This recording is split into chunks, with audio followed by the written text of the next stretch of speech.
This isn't just a story, it's the kind you'll think about at 2 a.m. If you're ready for the truth they never saw coming, hit that subscribe button now. Thanksgiving at our house always came with an agenda, though. No one ever said it out loud. The turkey was perfectly golden, the wine glasses sparkled, and Dad's stories flowed like champagne. And just like every year, he found a way to bring her up, my sister, the crown jewel. Your sister just bought a gorgeous home, he announced like he was revealing royalty. When will you catch up, Laura? Everyone laughed except me. I didn't flinch, sip my wine, or look away. I just smiled, calm, direct. I did, I said. I just didn't invite anyone who doubts me. The room went still. Forks paused midair, eyes snapped toward me. And in that moment, everything they thought they knew about me started to shift. There's something almost theatrical about the way Thanksgiving unfolds in our house. Every detail feels rehearsed, like we're all actors hitting our marks on a set that hasn't changed in decades. The dining table is always dressed the same. Cream linen, crystal stemware, silverware polished like heirlooms. Mom moves with military precision between kitchen and dining room, adjusting a napkin here, fluffing a pillow there. She smiles through it all, but it's the kind of smile that says, stay in character. Dad plays his part to charismatic host with a booming voice and a memory full of anecdotes. Only his stories are never really about the whole family.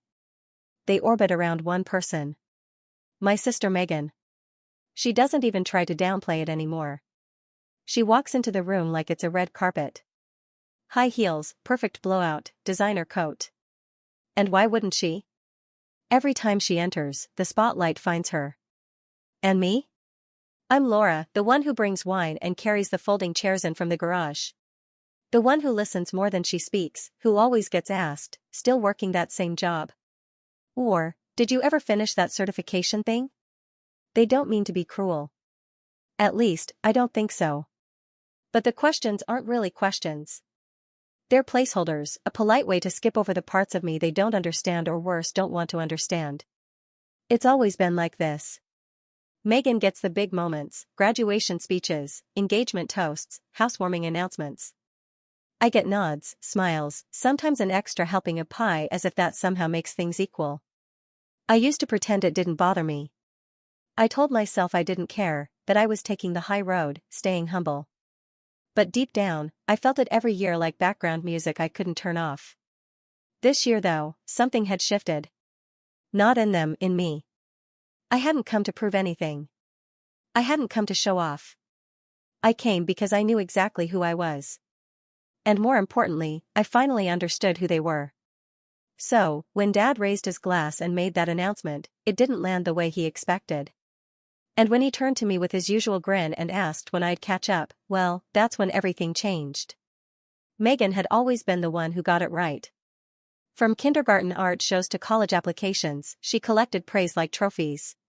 By the time she was 28, she had a husband, a mortgage, and a picture-perfect Instagram feed with golden filters and just the right amount of effortless charm. Dad called her sharp as a tack. Mom called her our little powerhouse. The rest of the family, they didn't bother hiding the admiration. At family gatherings, she didn't have to ask for attention. It just formed around her like gravity. A compliment here, a question there. How's the new marketing role? Did you redecorate again? Didn't you just get back from Paris? She knew how to work a room. Smiling, modest, laughing, brushing it off like it was no big deal. But she loved it. You could tell. And me? I was the afterthought. If Megan bought a new home, I was still renting somewhere, right?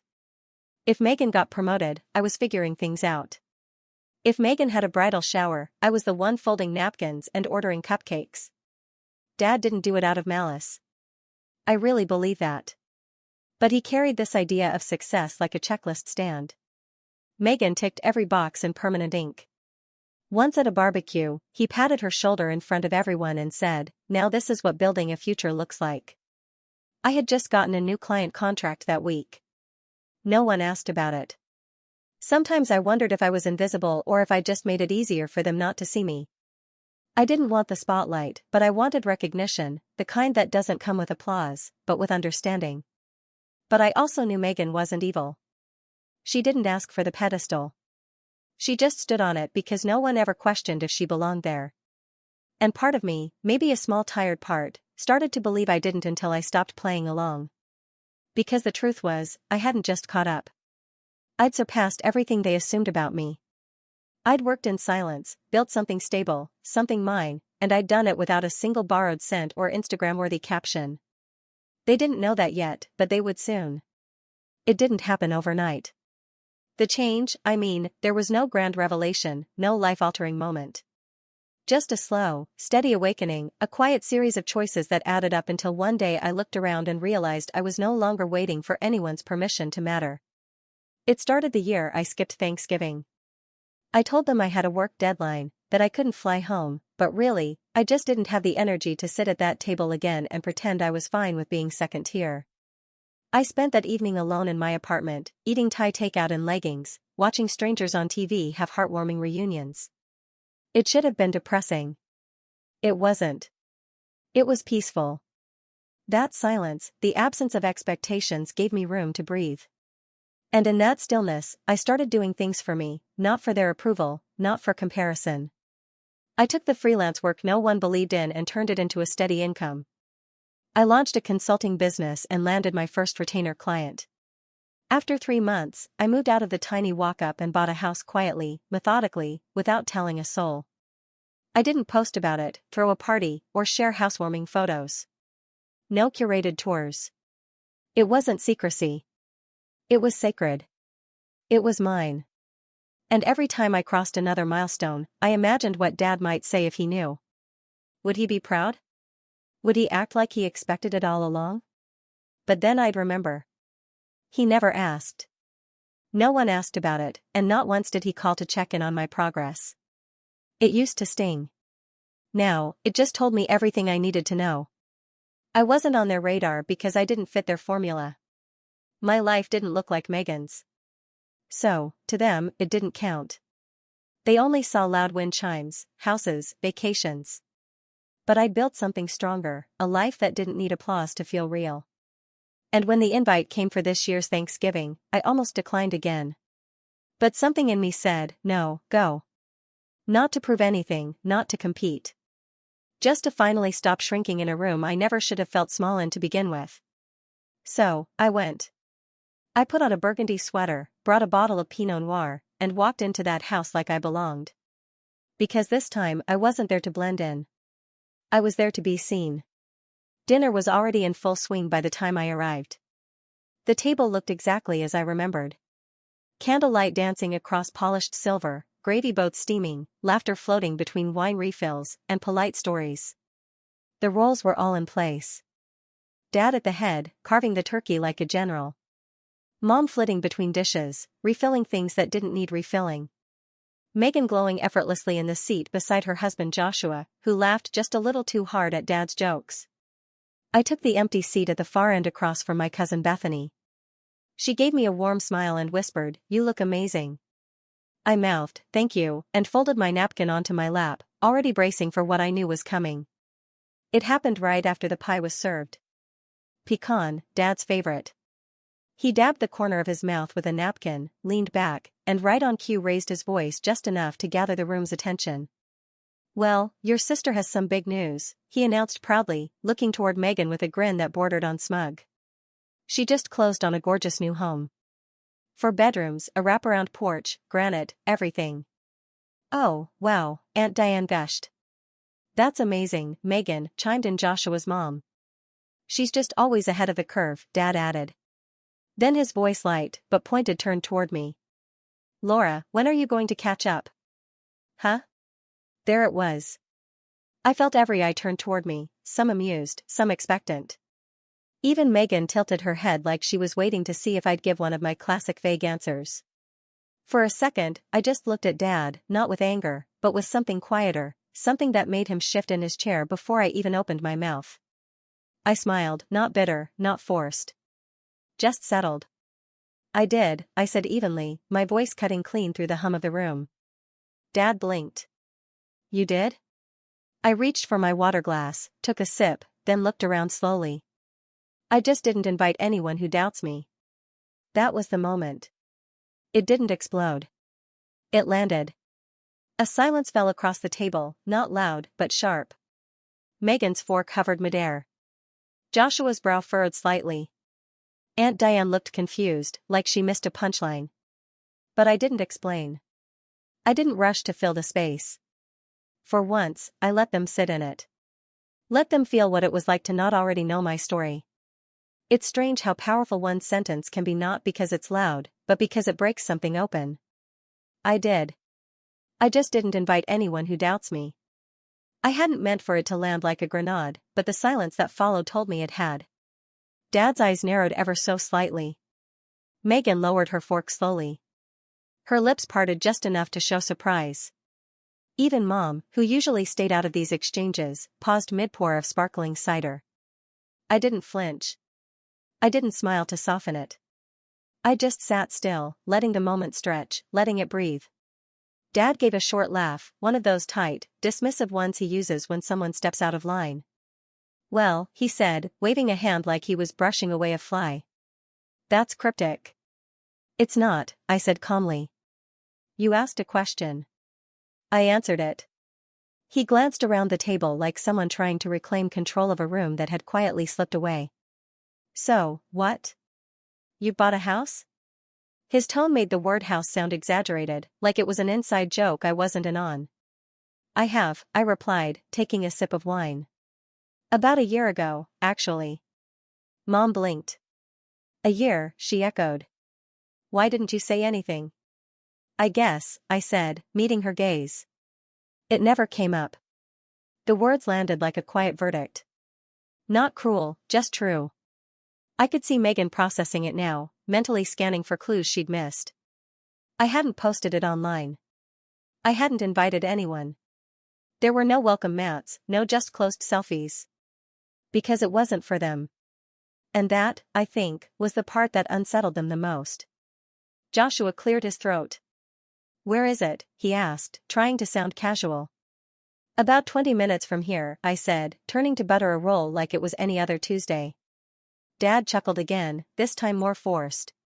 So, what's the square footage on this mystery house of yours? I looked him in the eye, even steady. Just over 4,000. The room inhaled in unison. Aunt Diane made a soft "oh" sound. Megan blinked once. Even Joshua's expression shifted like he wasn't sure whether to be impressed or uncomfortable. Dad leaned back slightly. That's a lot of space for someone on their own. I shrugged. Maybe, but I paid in full, so it's not exactly a burden. The silence that followed wasn't awkward. It was adjusting. Like the room was slowly recalibrating everything they thought they knew about me. And I let it. Dad didn't speak right away. He just stared at me with that polite, puzzled look people give when they're trying to decide whether to laugh something off or dig deeper. Megan, meanwhile, had frozen her pie untouched, her expression carefully neutral, like someone trying not to blink during a poker hand. You paid in full? Dad finally asked, voice low, skeptical. I nodded. Every cent, no mortgage. Joshua let out a soft, involuntary, wow. Megan shot him a quick glance. I've been building this for years, I continued. Just not publicly. The tension shifted like a slow-moving fog across the table. The kind that didn't scream, but lingered in people's throats. Megan tried to reclaim ground. That's great, Laura, she said, her tone sugary. Sweet, but buying a house is a big deal. You didn't want to share that with your family. I turned to her calmly. You mean the family that only ever asks how close I am to being like you? Her smile faltered. I didn't hide it out of spite, I added. I just didn't feel the need to explain myself anymore. There was no raised voice, no sting, just clarity. Dad tried again.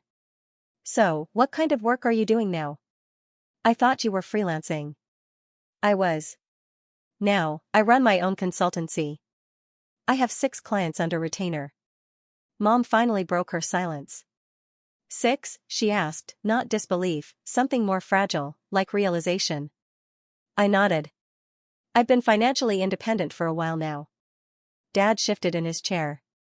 Well, Megan's house is in a fantastic neighborhood. Great schools, great investment. Joshua nodded robotically. Megan sat a little straighter. Oh, totally. I said lightly, although technically it's not her name on the deed. The room paused like someone had hit a mute button. Megan's expression cracked for the first time. Excuse me. It's just what the records show, I said. Joshua signed the mortgage. It's public info, you know. Registry of Deeds. Joshua's face flushed. We're married, he said quickly. It's our house. Of course, I said, voice neutral.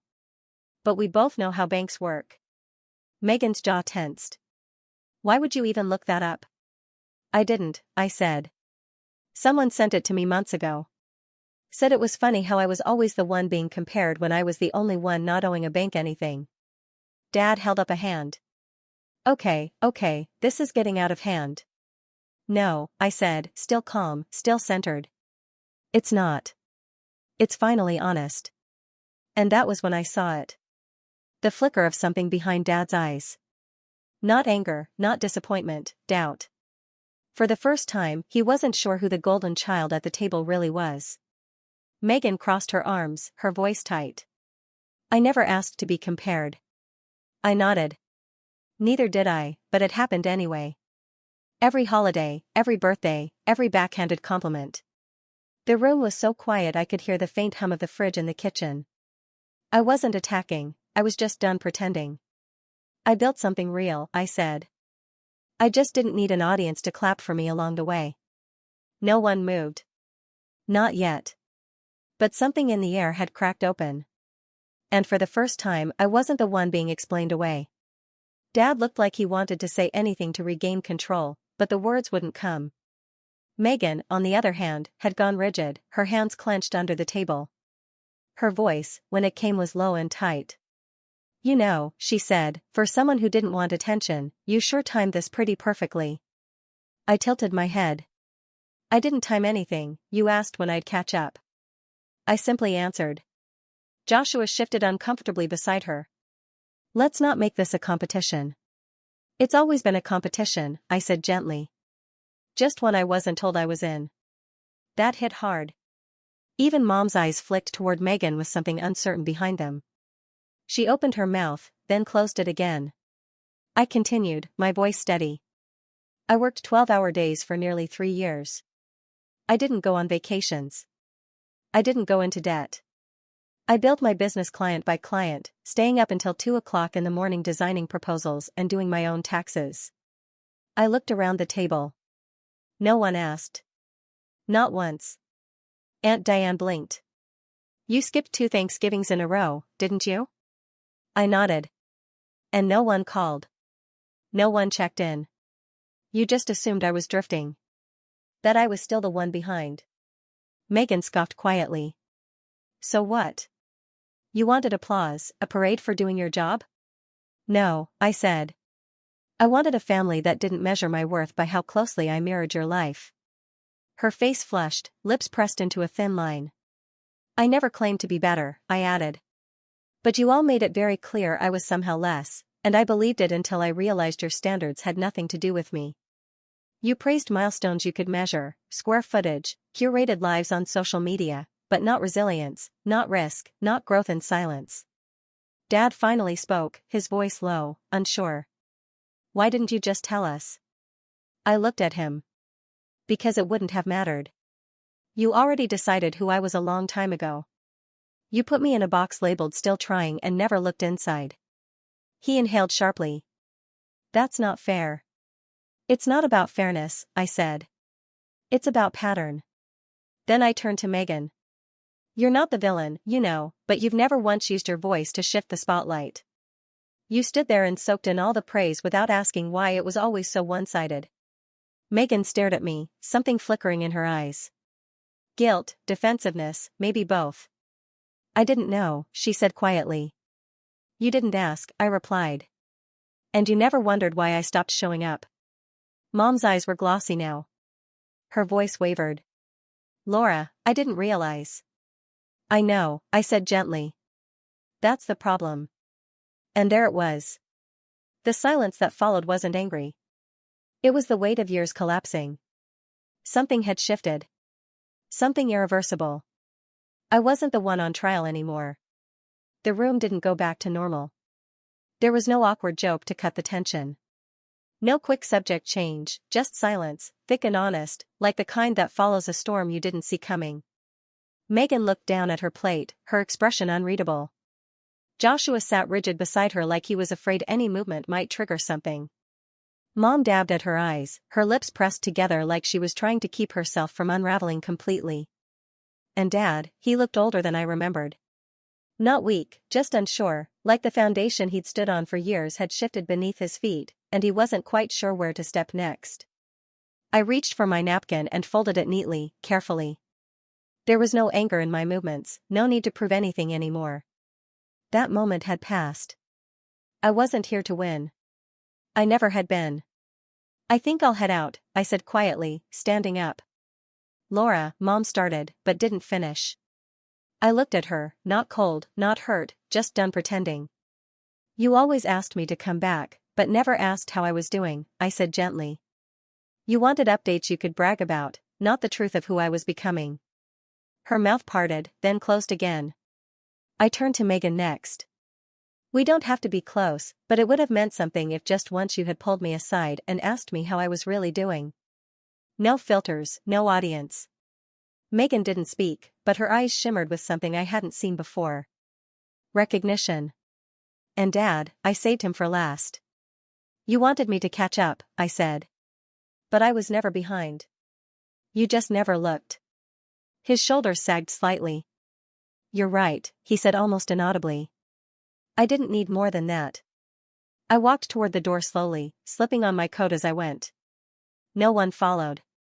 No one called my name, and that strangely felt like closure. Not because they didn't care, but because they finally understood they didn't own the version of me they had created. I opened the front door. The evening air was crisp, biting, but it felt good on my skin. Outside this house, I wasn't the one who needed to catch up. I wasn't the quiet girl in the corner or the disappointment in progress. Out here, I was just Laura, the woman who had already arrived. And for the first time in years, I didn't need anyone to follow me out. And if you think this story hit deep, the next one will leave you speechless. Subscribe now, before you miss it.